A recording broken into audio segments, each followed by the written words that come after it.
Jeff Dennis joining us this morning. He's independent emerging markets commentator. Peter Cardillo, chief market economist at Spartan Capital, also with us this morning. Very good morning to both of you, and thank you so much for speaking with us. Jeff, I'm going to come to you first on what's happening with commodities and gold and silver, because really that seems to be the one stealing all of the headlines. Is it now a reflection more than anything else of geopolitical crisis and concerns of where the next war could actually break out?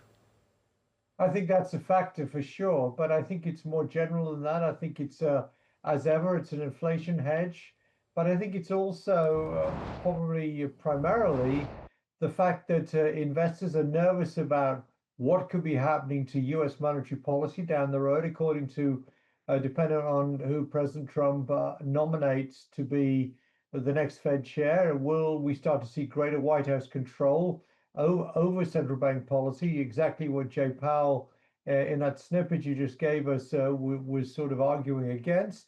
And therefore gold in that respect is a safe haven. And also don't forget, there's been a tremendous amount of central bank buying of gold. And indeed, in many central banks now, they hold more gold than they do US treasuries. So I think there's a flight out of US treasuries to a certain extent, and other US assets into gold. So I think it's all of those factors, and it's got momentum too. So I'm not going to fight it. What'll probably bring it down is when there's better inflation news down the road, or the market gets more comfortable with the Fed's independence down the road. Peter, good morning from where we're at, and I hope that's nothing serious. And I just want your opinion on gold and silver, because we've seen a gain of, what, 30% for gold in 2026 itself. Just taking from what Jeff was speaking about, which is, when do you call it? He says that he's not going to fight it. Will you? Well, you can't fight the market, that's for sure. Yeah. And, the market has reached my yearly targets already. And here we are, only just about a month into the new year of trading. And so it's very possible that we continue on this path. I do want to add two other factors that I think the reason why gold is moving this way and continues to smash to all new highs, and that is a distrust in paper currencies, and the fact that every major country has soaring deficits. Obviously, the United States on top of the list. I think that's probably the real reason why we're seeing this surge. For many years, the market was ignoring, I'm referring to the precious metal market, was ignoring the deficits. But over the past 2 or 3 years, there's been a revival of the fear of spending really getting out of hand, which probably has already reached that point. And if you look at the total GDP growth in the United States, which has surpassed over 100, getting close to 110, 112, that is a very dangerous situation. And I think that's probably the real reason why we're seeing this surge in the precious metals. And like your guest just said, there's a certain amount of momentum. There's no question about it. I don't want to use the word speculation, but certainly there is momentum.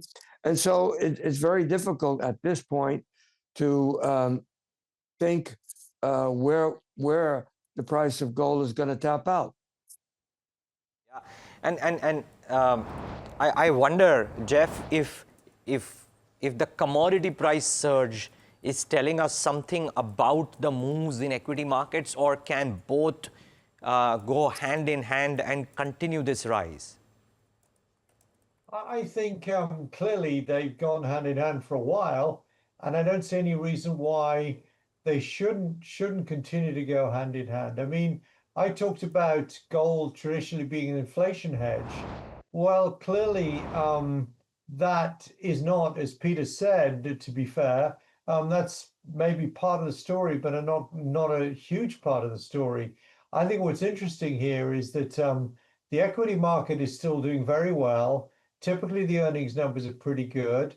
I think it's debatable how much we're going to get in terms of Fed rate cuts this year, if any, possibly two in the second half of the year. And in that event, you probably will continue to see inflation around the 2.7, 2.8, 3% level, maybe at times above that. And I think gold is to a certain extent reflecting that. But there are these structural issues. Now, as long as inflation doesn't go crazy up to 4% or 5%, forcing the Fed to jack up interest rates aggressively, that means to me equities will still do pretty well given the strong US economy. And at the same time, gold will probably do pretty well as well. There's nothing particularly inconsistent about these two asset classes, at least in the current conditions we have today. Jeff, a quick last question. Since you look at India more closely than a lot of other people that we speak to, what is the view specifically ahead of the budget? There's a lot of chop and churn that we've seen in the recent past. I mean, well, first of all, I'm incredibly disappointed with the ongoing very poor performance by the Indian market. Down, the Nifty's down on the year. You've had quite a weak currency as well. So the foreigners are not really coming back in. And what's interesting is China is underperforming the EM index this year. And I thought as soon as China would start to underperform, some of that money would come towards India. And obviously that's not happening at this stage. Now, what will the budget do? I think if there's a fly in the ointment on the economic side in India, it is concern that the budget deficit is tenuous. It could, under certain circumstances, an expansionary budget could push the budget up to sort of dangerous levels. And so I think the market wants reassurance from the budget, that you'll still get a certain amount of prudence with respect to monetary policy, with respect to fiscal policy, And in that event, I think that could be a trigger to bring some FII money into the market. But frankly, I think we're all tired of waiting, as I'm sure you are. Said it. We won't have to wait too long for the budget at the very least. But Jeff Dennis, Peter Cardillo, thanks so much for joining us this morning, and speak to you soon.